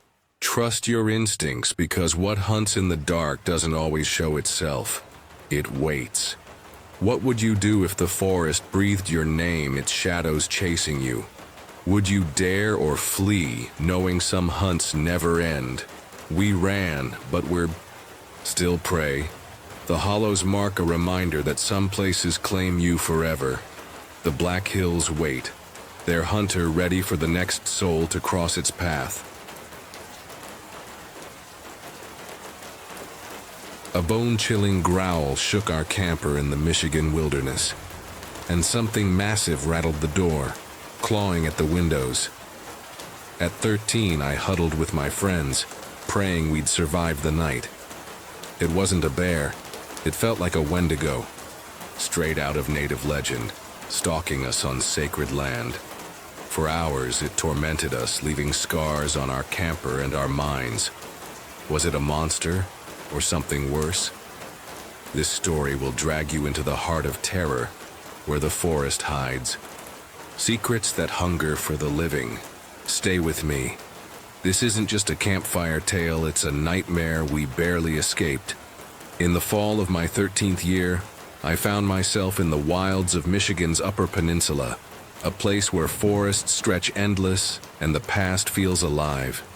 Grandmother's property, a sprawling patch of woods near an old cemetery, was our autumn escape. We were staying at her place, sleeping in a creaky old camper parked by the horse barn, on land once held by native tribes. The area was steeped in lore, especially tales of the Wendigo, a monstrous spirit said to haunt these woods, born of hunger and darkness. My friends, Sam and Zoe, and I laughed off the stories, our teenage bravado shielding us from fear. That land had a reputation, whispered among locals as a place where Wendigo sightings weren't just myths. Grandma, a friend to the nearby tribe, never spoke of it, but her warnings to lock doors tight stuck with me. We were young, reckless, and curious, eager to test the limits of this eerie place. The camper, with its peeling paint and mouse-infested corners, was our base for a weekend of adventure. By day, we caught goldfish in a nearby stream. By night, we roasted marshmallows, unaware that the forest was watching, waiting to show us its true face. The night was cold, the kind that seeps into your bones. Inside the camper, we were cozy, sprawled across makeshift beds, our laughter fading as exhaustion set in. Sam and Zoe shared the twin beds near the dining table while I took the pull-out by the truck bed. Around 1 a.m., the horses in the barn went wild, slamming their hooves against the doors, screaming in panic. The sound jolted us awake, our hearts pounding. "What's that?" Zoe whispered, her voice tight. Then it came, a low, guttural growl, not like any animal I knew. It wasn't a bear. It was something else, something wrong. The camper shook as heavy footsteps thudded closer, each one deliberate, menacing. The door rattled, as if something was testing it, followed by a sniffing sound and rhythmic tapping on the windows. My stomach dropped. I clutched my phone, but there was no signal, no way to call for help. For 3 to 4 hours, the thing circled us, growling, tapping, shaking the camper. Its presence was suffocating, a primal terror that Maida sobbed quietly, too scared to look outside. Sam whispered prayers. Zoe gripped my hand, and I stared at the door, imagining claws tearing through. The tapping grew louder, the growls more insistent, as if it wanted us to know it was there. At one point, the camper rocked on its wheels, and we screamed, certain it would break in. Then silence, deafening, worse than the noise. We waited, barely breathing until dawn's first light crept through the windows, and the nightmare seemed to retreat. Dawn broke, painting the forest in soft gold, but the camper felt like a tomb. We dared each other to open the door, our voices shaky. I volunteered, my heart in my throat, and stepped outside. The air was heavy, and there it was, a deep claw mark gouged into the door, fresh and jagged. Not there the night before. My knees buckled. Near the door, a raccoon lay torn apart, its body shredded but uneaten, a brutal display. The sight made me gag. We ran to the house, spilling our story to Mom. She listened, pale, and called Grandma. They confirmed the claw mark was new, and the raccoon state was unnatural. No predator leaves prey like that. Grandma's face tightened. She knew the land's history, its ties to native tales. I couldn't stop thinking about the Wendigo, the stories of a creature born from this very soil. The land felt alive, angry, as if we'd trespassed on something sacred. Back home, I dove into research, reading about Wendigo legends, spirits of starvation, vengeance tied to these woods. The land's past, once native territory, made me believe we'd encountered something ancient, something that wasn't just a myth. Sam and Zoe agreed, their eyes haunted as we recounted the night. We vowed never to camp there again, but the memory clung to us. Grandma started locking every door and window, a ritual we all followed. That night left me scarred, convinced we'd faced a Wendigo, or something just as dark. The forest wasn't just trees. It was a keeper of secrets, and we'd come too close to its truth. That night in the Michigan woods broke something in me, a naive trust in the safety of the wild. I'm still haunted by the growls, the claw mark, the certainty we'd faced a Wendigo. Was it real, or a trick of fear and legend? The forest holds its secrets tight, and I'll never know the truth. But it changed me, made me wary, respectful of the land's power. Grandma's house is a fortress now, doors locked, windows barred, a silent acknowledgement of what we survived. I've told this story to friends, and reactions vary. Some scoff, citing bears. Others, especially those who know native lore, listen with wide eyes. The Wendigo, tied to this land's past, feels like more than a myth to me. If you've ever felt a presence in the woods, a chill that defies reason, you know what I mean. Share your story in the comments. What did you see? How did it change you? And if you heard those growls, would you face the dark or run? Let's talk. Stick around for more stories that'll make you fear the shadows. You won't want to miss what's next. The night was a shroud, and our house a fortress, every lock bolted, every window barred. But the scratching at the door didn't stop. A claw, slow and deliberate, carving into the wood, echoing the horror we'd faced in the woods. We'd seen it. A creature with eyes like voids, and now it was here, outside, waiting to finish what it started. We weren't just scared. We were hunted. My name's Hannah, and in the fall of 2020, my family, my husband Ben, our daughter Lily, and I lived in a small cabin on the edge of a forest in rural Maine. We lived in a small cabin near a forest, and one night we had a terrifying encounter that changed everything. We'd gone out for a walk in the woods behind our house and stumbled across something. A creature, not animal, not human, but something else. Its form twisted, its eyes burning with malice. It was tall, maybe 8 feet, with long limbs and eyes that glowed like embers. That night, we'd gone for a walk, a family tradition, the forest quiet, the air crisp. We heard a noise like a low growl, and then saw it standing in a clearing about 20 yards away, motionless, watching us. Its eyes were locked on us, unblinking, and we froze as it moved, faster than anything should, its limbs bending wrong, its growl a promise of pain. We ran back to the cabin, our hearts pounding, barely making it inside before it reached the tree line, its claws scraping the ground, its eyes never leaving us. We bolted the door, locked every window, and huddled in the living room. The cabin's walls our only shield. After that, we started locking everything up tight every night. Doors, windows, even the attic hatch. Checking them twice, 3 times. Our fear a constant companion. We kept the lights on all night and barely slept as the scratching began, faint at first, then louder, deliberate at the front door, the windows, the roof. We'd hear scratching at the door or windows almost every night, like it was testing us, waiting for a mistake. I grabbed Ben's hunting rifle, my hands trembling, and checked the locks again. The scratching growing louder, a claw carving into the wood, a low growl vibrating through the walls. It felt like it was always watching, waiting for us to let our guard down. Lily clung to me, her eyes wide, whispering, "Is it still out there?" I didn't answer.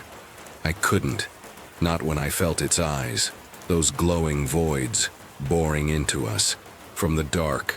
The forest wasn't just a place, it was its domain, and we'd trespassed, drawing its wrath. Now it was here, and our cabin was no longer a home. It was a cage with a predator circling outside. The scratching intensified, a relentless claw gouging the door, the growl deeper, vibrating through the cabin's walls. We stayed awake, listening to every sound, our nerves on edge. I gripped the rifle, my knuckles white, checking the locks again. The windows rattling as if the creature was pressing against them. Ben held Lily, her face buried in his chest, her whispers muffled, asking if we'd be okay. We didn't know what it was, but we knew it wasn't natural. The air was freezing, our breath fogging, the lights flickering, as if the creature was draining the cabin's life, testing our defenses. Every night we'd check the locks over and over, making sure everything was secure. I peered through the window's crack, the blinds barely parted, and saw it. Its eyes glowing like embers just beyond the porch, unblinking, locked on me. Its presence was oppressive, like it was trying to get inside our heads. My heart pounded, my hands trembling as it moved, gliding silently, its form flickering like a shadow given flesh. I yanked the blinds shut, my breath shallow. The scratching now at the back door, louder, more insistent, as if it knew I'd seen it. Ben whispered, "Stay calm," but his voice shook, his eyes darting to the ceiling, where footsteps, heavy, deliberate, thudded above in the attic. We heard footsteps on the roof or in the attic sometimes, like it was trying to find a way in. The cabin creaked, the walls groaning as if the creature was pressing against it, searching for a weakness. I aimed the rifle at the ceiling, my finger on the trigger. But what good was a bullet against something like this? We felt like it was toying with us, waiting for us to make a mistake. Lily whimpered, clutching her stuffed bear, and I pulled her close, whispering it'd be okay, lying to myself as much as to her. The growl turned into a laugh, low and guttural, echoing from all sides, filling the cabin with dread. The thing was relentless, it didn't stop, it just kept coming back. I checked my phone, no signal, the battery draining fast, the screen flickering, as if the creature's presence was interfering. The lights dimmed, the cabin darker, the scratching now a rhythm, deliberate, like a countdown to our surrender. I moved to the fireplace, stoking the flames, hoping light would keep it at bay. But the fire sputtered. the wood hissing as if the creature was snuffing it out. We tried to keep the fire going, thinking it might scare it off, but it didn't seem to care. The footsteps stopped, the silence worse, pressing against my ears, and I felt it. Its eyes, watching through the walls, knowing every move, every fear. The cabin wasn't a fortress. It was a trap, and we were its prey, locked inside with a monster that wouldn't rest until it claimed us. The silence shattered with a crash, the back door splintering, the growl erupting into a roar that shook the cabin. We grabbed Lily and ran to the bedroom, locking the door behind us. I shoved a dresser against the door, the rifle aimed, my heart pounding as the scratching moved to the walls, claws gouging the wood, the creature circling, its eyes glinting through the window's crack. It was trying to get in, we could hear, it clawing at the walls, the windows, everything. Ben held Lily, her sobs muffled, her eyes wide with terror, as I whispered, "Stay quiet," praying it wouldn't find us. We saw it again one night, standing just outside the window, its eyes glowing, staring right at us. It was there, 8 feet tall, its limbs twisted, its form flickering, like it wasn't fully in this world. Its growl a promise of pain. It didn't move, it just stood there watching like it was waiting for something. I aimed the rifle, my hands trembling, but its eyes locked on mine. Voids that pulled at my soul, whispering my name, urging me to open the door, to let it in. We felt like it was in our heads, like it was trying to make us open the door. The door rattled, the dresser shifting, claws scraping, the growl now a laugh, sharp and mocking, filling the room with dread. It was like it knew we were scared and it was feeding off it. I fired a shot, the blast deafening, the bullet punching through the door. But the laugh grew louder, the creature unfazed, its presence heavier, pressing against us, as if the cabin itself was turning against us. Lily screamed, Ben pulling her under the bed, his face pale, his voice shaking. "We can't stay here." I grabbed a flashlight, the beam shaking, and scanned the room, the walls creaking, the windows rattling, the creature's claws everywhere, testing every inch. We kept the rifle loaded and ready, but we didn't know if it would even work. The flashlight caught a glint, its face pressed against the window, no mouth, just eyes, burning with hunger, its form glitching like a nightmare. Breaking through, I fired again, the glass shattering. But it was gone, the laugh echoing from the roof, footsteps thudding above, faster, angrier. We crawled under the bed, Lily clinging to me, Ben's hand on the rifle, the creature's presence a weight, its growl a chorus whispering our fears, our doubts, urging us to give up. We stayed there all night, too scared to move, listening to it circle the house.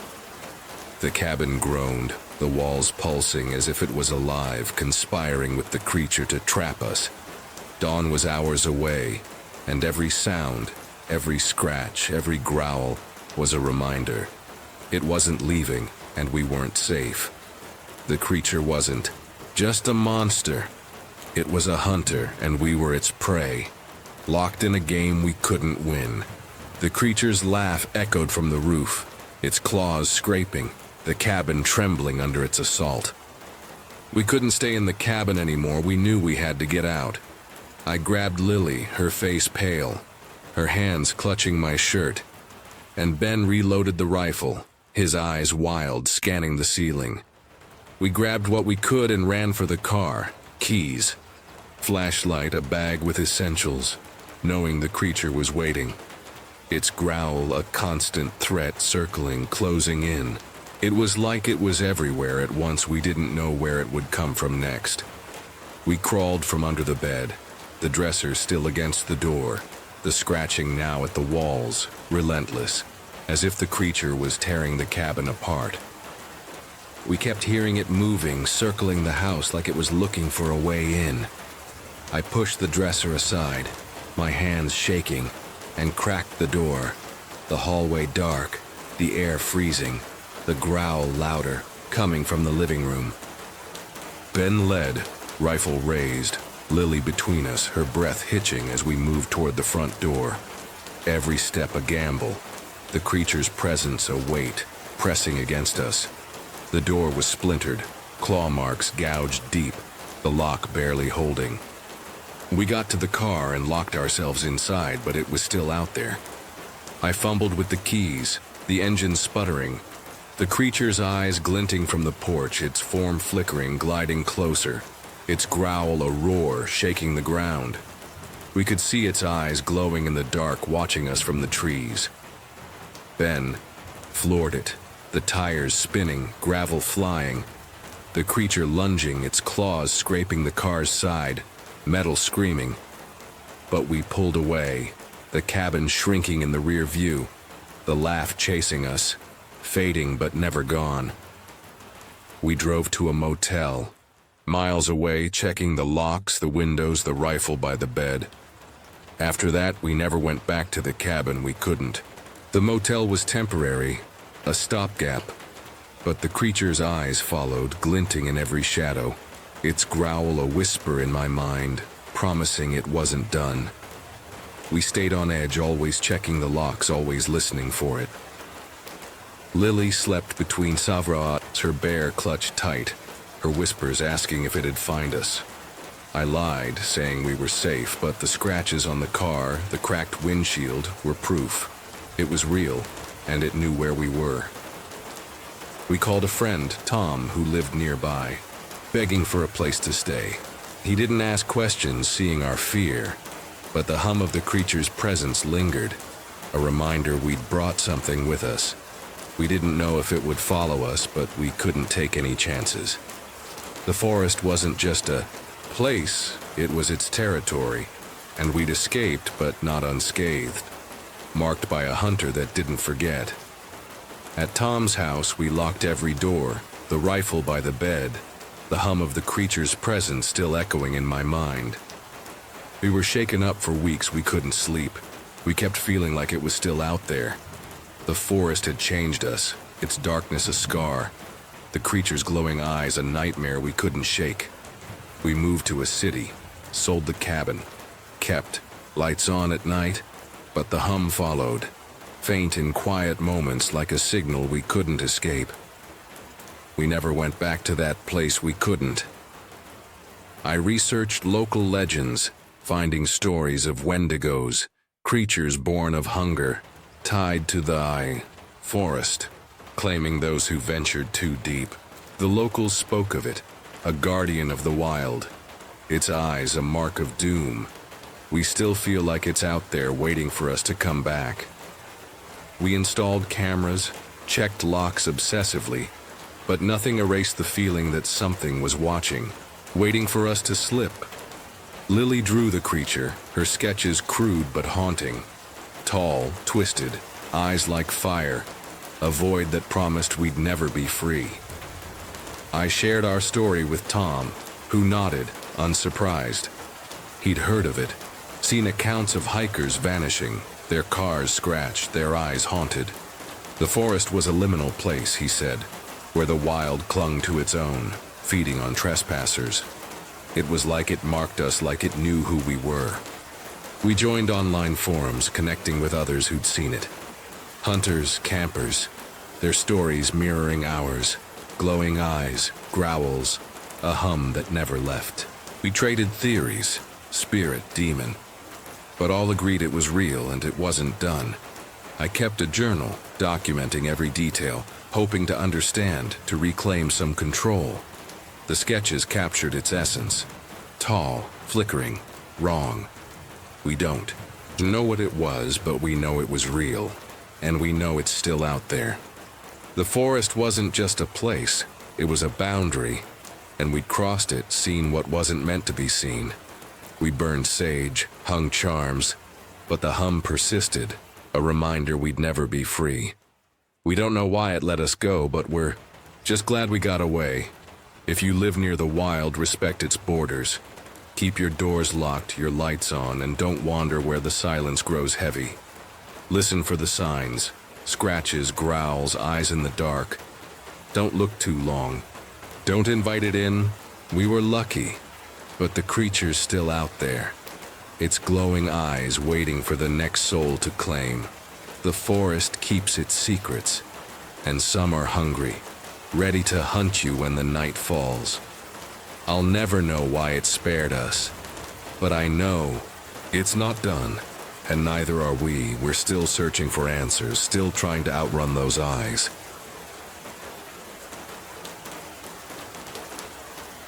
The party roared, but a shadow watched, its gaze chilling my drunken haze.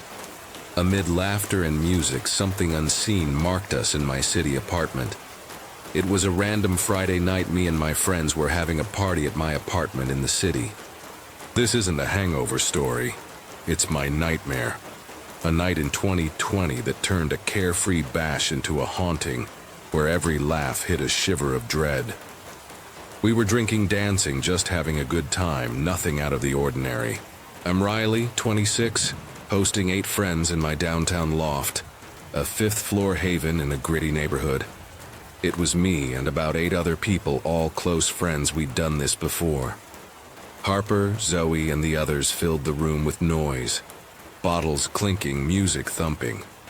My place was on the 5th floor of an old building, downtown, kind of sketchy area. The building, a former hotel, creaked with age, its history whispered in peeling paint and dim halls. I started feeling weird, like something was off even though we were all having fun. A chill crept in, unrelated to the booze, a sense of wrongness I couldn't shake. I kept feeling like someone was watching me from the corner of the room. I'd glance over expecting a friend, but saw only shadows, shifting just beyond the light. It wasn't just me. My friend Jess said she felt creeped out too. Zoe, always intuitive, pulled me aside, her eyes uneasy. You feel it, Riley? Like we're not alone? The building was old. People said it used to be a hotel with a shady history. Neighbors had stories, lights flickering, footsteps in empty halls. Some neighbors told me they'd seen weird stuff too, like lights going on and off. I'd laughed it off, blaming old wiring. But that night, the stories felt real. Every time I looked out the window, I felt like there was Schlun 0 F8 D7 DC5 F1 F8 F5 D8 F3 F4. The street was dark, empty, but my skin prickled, eyes burning into me from below. I don't know if it was ghosts or what, but it felt like something didn't want us there. The party pulsed, but the air grew heavy, the music unable to drown out my unease. I tried to brush it off, blamed it on being drunk, but it didn't feel right. Harper spilled her drink, laughing, but her eyes darted to the hallway, where shadows seemed to linger. The loft, once my sanctuary, felt like a stage, our revelry watched by an unseen audience. The night was young, but its secrets were waking, and we were already caught in their gaze.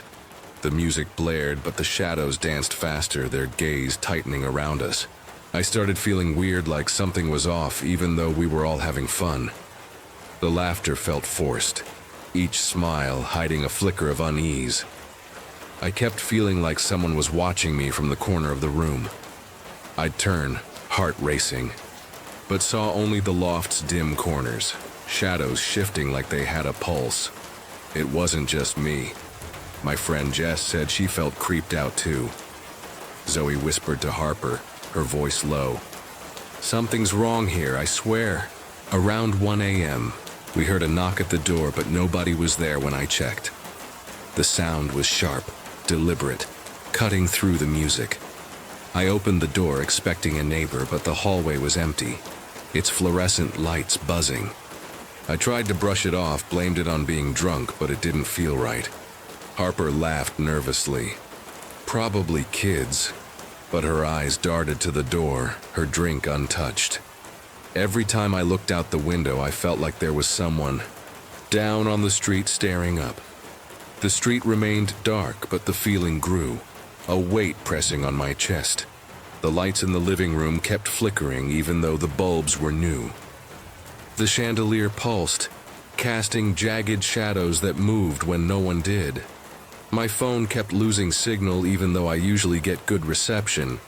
I checked it, frustrated, but the bars dropped to 0, the screen glitching. The building was old. People said it used to be a hotel with a shady history.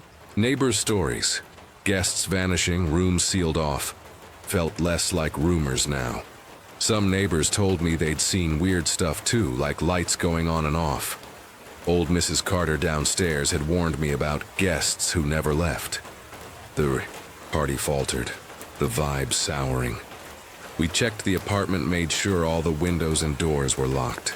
Zoe and I went room to room, flashlights on, finding nothing but our own reflections in the windows, eyes staring back from the dark. I don't know if it was ghosts or what, but it felt like something didn't want us there. The air was thick, the music hollow, each beat underscoring the unease. Harper spilled another drink, her hands shaking, while Sam, usually loud, was quiet, staring at the hallway. I remembered a story from a co-worker, a tale of the building's past, a guest who died in a fire, their room now part of my loft. We turned up the music, tried to ignore it, but the vibe was ruined. The song felt mocking, its rhythm out of sync with the flickering lights, the knocks that came again, softer, from nowhere. The loft was no longer ours. It was a stage, and we were performers in a play we didn't understand, watched by something that refused to show itself. The night turned against us, its shadows no longer content to watch. Around 1 a.m. we heard a knock at the door, but nobody was there when I checked. The knocks came again, louder from inside the walls, a rhythm that mocked our fear. The lights in the living room kept flickering even though the bulbs were new. The chandelier surged, then died, plunging us into darkness, our phone screens, the only light. One of my friends said she saw a shadow move across the hallway, but nobody was there. Harper screamed, pointing to the hall where a shape, tall, formless, slid past, gone when I turned. I tried to brush it off, blamed it on being drunk, but it didn't feel right. My head spun, but this wasn't alcohol. It was terror, raw and real. Later that night, I found my bedroom door open, even though I'd closed it. The door stood wide, the room cold, its air heavy with a presence I couldn't see. I kept feeling like someone was watching me from the corner of the room. I checked every corner, flashlight shaking, but found only my own reflection. Eyes wide in the mirror, staring back like they weren't mine. My phone kept losing signal even though I usually get good reception. Zoe's phone glitched too. Apps opening on their own, static buzzing from the speakers. I don't know if it was ghosts or what, but it felt like something didn't want us there. The apartment was alive, its walls pulsing with intent, each creak a warning. We checked the apartment, made sure all the windows and doors were locked. Sam and I rechecked, finding a window unlatched, though we'd locked it hours ago. Every time I looked out the window, I felt like there was someone down on the street staring up. The street was empty, but the gaze was real, burning through the glass. I looked into it and found stories about the building being haunted by someone who died there. Online forums detailed the hotel's past. A guest burned in a 1920s fire, their spirit trapped in the walls. It wasn't just me, my friend Jess said she felt creeped out too. Zoe, trembling, said she felt it touch her, a cold hand on her arm. The music stopped, the speakers hissing static, a voice, low, garbled, cutting through. We turned up the music, tried to ignore it, but the vibe was ruined. The party was dead, our laughter gone, replaced by a fear we couldn't name. We huddled in the living room, lights off, phones dying, the knocks now a drumbeat, relentless. The building was old. People said it used to be a hotel with a shady history. The history was here, alive, its guest awake and angry. I was shaking, couldn't talk for a while. It was the scariest thing I've ever felt. The apartment wasn't mine anymore. It belonged to something else, something that watched, waited, and wanted us gone. The night was a cage and we were trapped, its prisoner awake and closing in. The night left us scarred, its shadow a stain on our lives. After that night, I kept feeling uneasy in my apartment, like something stayed behind. The loft, once my home, was a stranger, its air heavy with a presence I couldn't shake. I'd hear footsteps in the hall at night when I was alone. The sounds came at 3 a.m., soft but deliberate, stopping outside my door. My friends said they felt weird coming over after that, like the place was different. Harper stopped visiting, her eyes haunted, while Zoe called it tainted. I moved out a few months later, couldn't shake the feeling of being watched. I fled to a new place, but the unease followed, a whisper in every quiet moment. I still get chills thinking about it, and I'll never go back to that place. Riley, once the life of the party, now avoids crowds, the memory of that gaze too raw. Sometimes I feel like something followed me home. I hear noises at night, creaks, knocks, a faint hum. I wake, heart racing, checking shadows for eyes. The building was old. People said it used to be a hotel with a shady history. I dug deeper, finding records of the fire, a guest trapped in what became my loft. I looked into it and found stories about the building being haunted by someone who died there. Forums buzzed with tales, tenants fleeing, lights flickering, a figure in the halls. Some neighbors told me they'd seen weird stuff too, like lights going on and off. Mrs. Carter said she saw a man in her doorway, gone when she blinked, his eyes empty. I don't know if it was ghosts or what, but it felt like something didn't want us there. The presence was real, its intent clear. Our joy was an intrusion, our laughter a challenge. Every time I looked out the window, I felt like there was someone down on the street staring up. Even now, in my new place, I avoid windows at night, feeling that gaze, unrelenting. My phone kept losing signal even though I usually get good reception. My new phone glitches too, static buzzing at odd hours, a reminder of that night. The group drifted apart, our bond frayed by fear. It wasn't just me. My friend Jess said she felt creeped out too. Zoe hears knocks in her new apartment. Harper sees shadows in her mirrors. Sam, once loud, is quiet, avoiding us. After that night, I kept feeling uneasy in my apartment, like something stayed behind. I wonder if we woke it. Our party a spark in a place meant to stay silent. The loft was a grave, and we danced on its bones, stirring something that never slept. The shadow from that night clings to me, a guest I can't evict. After that night, I kept feeling uneasy in my apartment, like something stayed behind. My new place is no sanctuary. Every creak, every flicker is a reminder. I'd hear footsteps in the hall at night when I was alone. They come at odd hours, soft, deliberate, stopping just outside my door. I moved out a few months later, couldn't shake the feeling of being watched. Riley, now 29, is a ghost of the party host, haunted by a gaze I can't escape.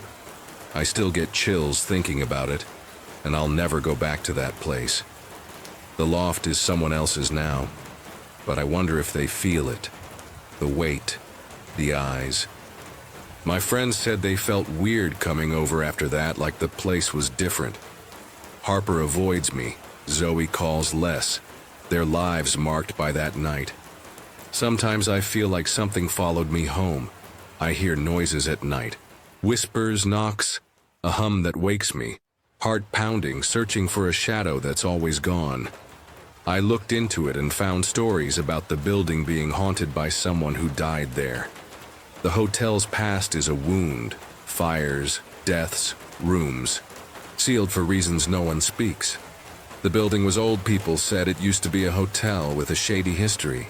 I found a photo online, a grainy image of a man in the hotel's lobby.